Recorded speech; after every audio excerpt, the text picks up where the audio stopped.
हम लोग बात करेंगे यूपी पीसीएस प्री 2022 का रिजल्ट जो आ चुका है और जिसके संबंध में बहुत से लोगों ने प्रतिक्रियाएं मुझे दी हैं, पर्सनली भी दी हैं, व्हाट्सएप पर भी दी, मैसेंजर पर भी, और आपने मेरे चैनल पे बहुत सारे कमेंट्स किए हैं।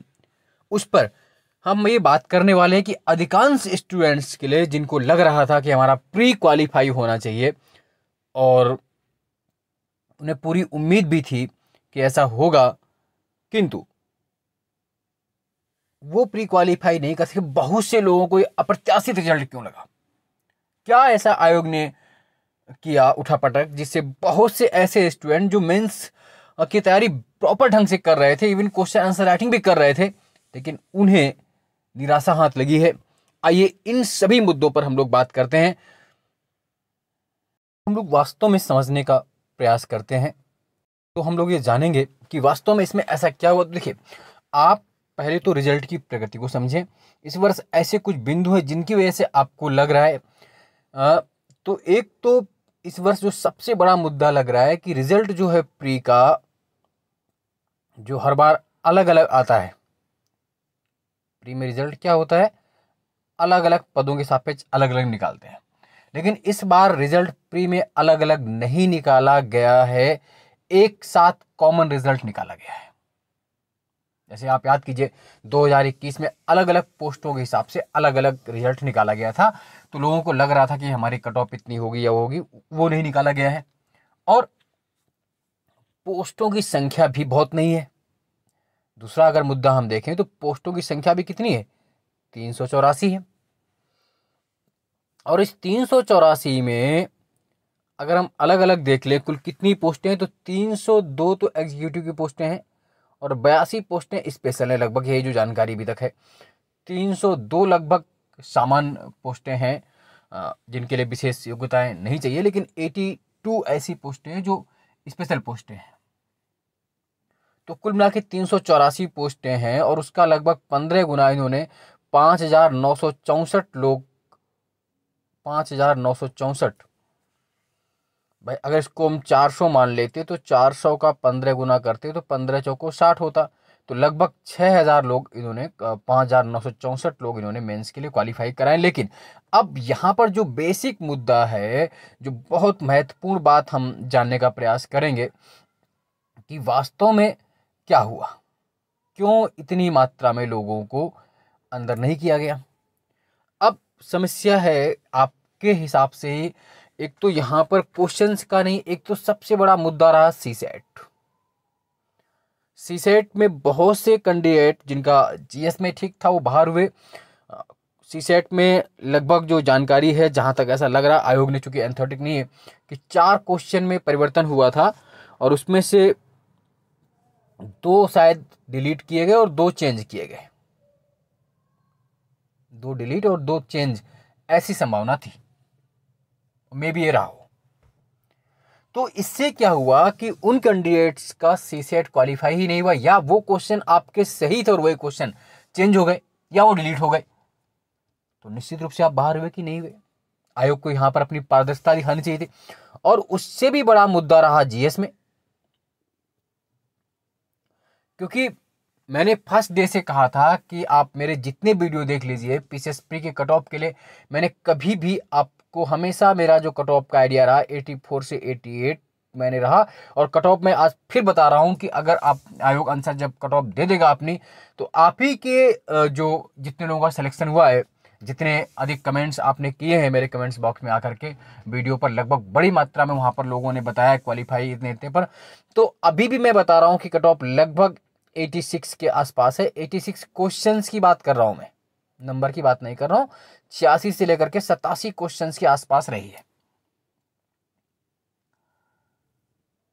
वही 85-86 वाला मैंने मुद्दा बताया।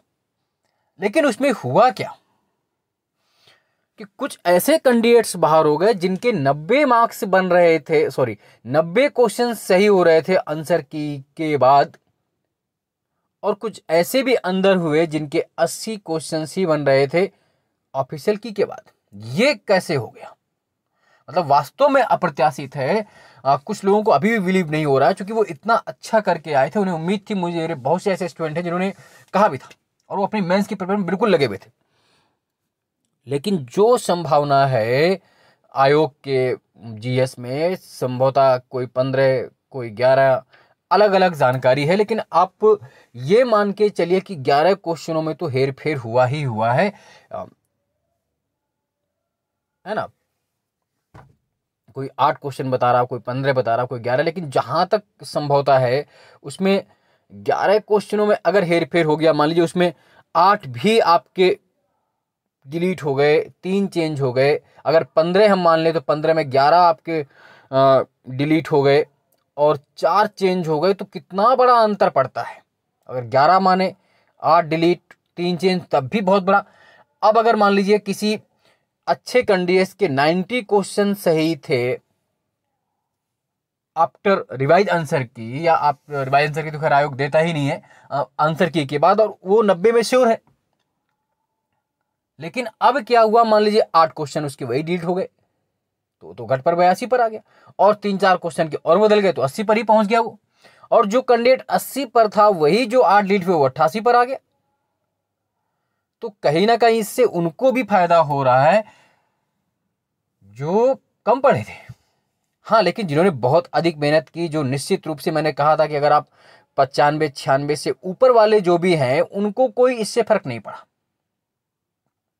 आप विश्वास माने या ना माने वो आप पर डिपेंड, लेकिन जो स्टूडेंट जानते हैं मेरे हमेशा प्री बहुत अंक आते हैं, और जब से 2012-13 से देना थी शुरू किया और आज तक कभी प्री रुका नहीं। और कभी भी मैं प्री में हमेशा ये कहता हूं कि आपको और मैंने हमेशा 100+ किए। 100 तो एक अलग बात है, 100 लगभग 110 प्लस करके मैं हमेशा आता हूं सही, ताकि बाद में आयोग द्वारा एक किंतु परंतु ना किया जाए। इसलिए मैं प्रत्येक कैंडिडेट्स को, खासतौर से जो लगातार मेहनती स्टूडेंट हैं और कुछ कारण से रुक गए, उनको मैं सलाह दूंगा कि आयोग की हरदर्तमा ये रहेगी।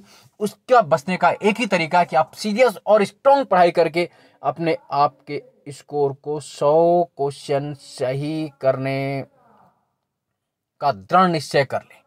आपने जैसे ही 100 क्वेश्चन सही किए, उसके बाद आयोग कितना भी किंतु परंतु करे, आपको मेंस देने से रोक नहीं सकता आयोग, और ये आप कर पाएंगे।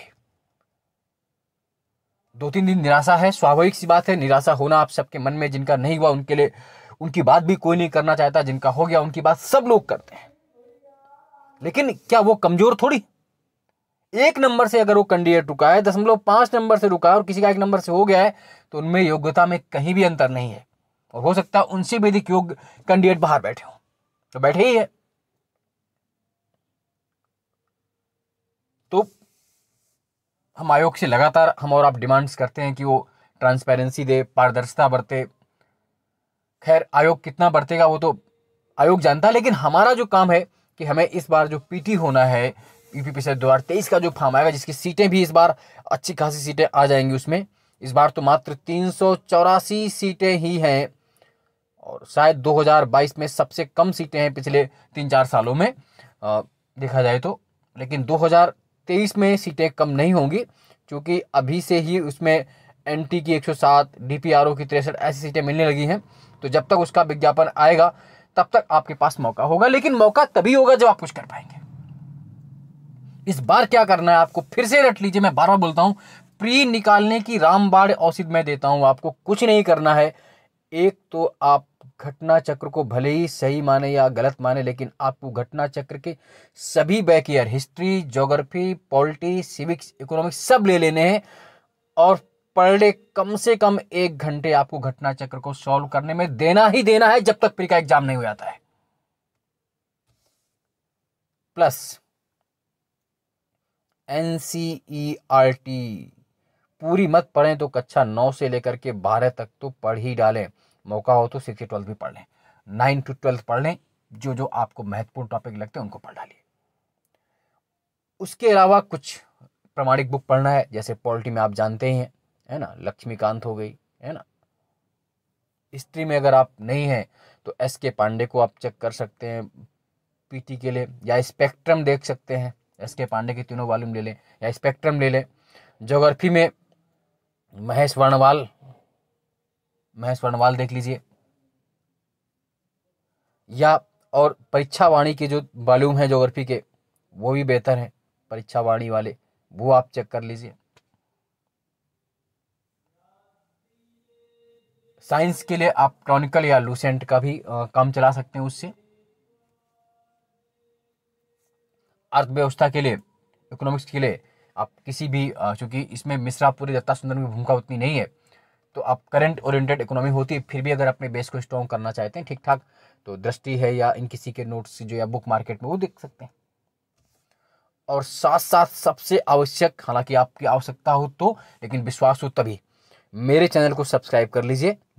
और यहां पर जो मैं ब्रह्मास्त्र सीरीज करा रहा हूं वो वास्तव में ब्रह्मास्त्र है आपके लिए, और 2023 के लिए मैंने शुरू भी कर दी है। वो 3 पार्ट इसके भी आ भी चुके हैं, और पहले के भी पार्ट पढ़े हैं 51-52, तो उन 54-55 पार्ट जो इस साल वाले और जो 22 और 21 में हो चुके, क्वेश्चन बार बार वही आते हैं, उन सब ब्रह्मास्त्र सीरीज को वास्तव में ब्रह्मास्त्र समझ के रट लीजिए। आपकी आधी तैयारी पूरी बुक्स कराएंगे और आधी तैयारी खाली ब्रह्मास्त्र सीरीज करा देगी, आप विश्वास मान के रखिए।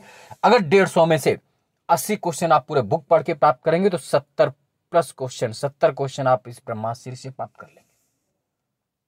आपको कोई रोकने वाला नहीं होगा प्री में, लास्ट में फिर किंतु परंतु नहीं करना पड़ेगा। सोचना नहीं पड़ेगा कट ऑफ, सोचना नहीं पड़ेगा, नहीं सोचेंगे कट ऑफ कितनी गई है, क्या स्तर रहा है हमारा, और हमें क्या करना चाहिए। हालांकि लगभग मैं फिर से बता दे रहा हूं कि कट ऑफ आपकी लगभग 86 से 87 वही रही है। क्वेश्चंस की बात मैं करता हूं जनरल के लिए, और बाकी लोग इसी हिसाब से अपने आप को कम ज़्यादा कर लेंगे। कुछ पोस्टें इसमें स्पेशल थी तो उनकी कट ऑफ और भी कम जाने की उम्मीद गई भी होगी। जैसे एक पोस्ट थी मैनेजर वाली,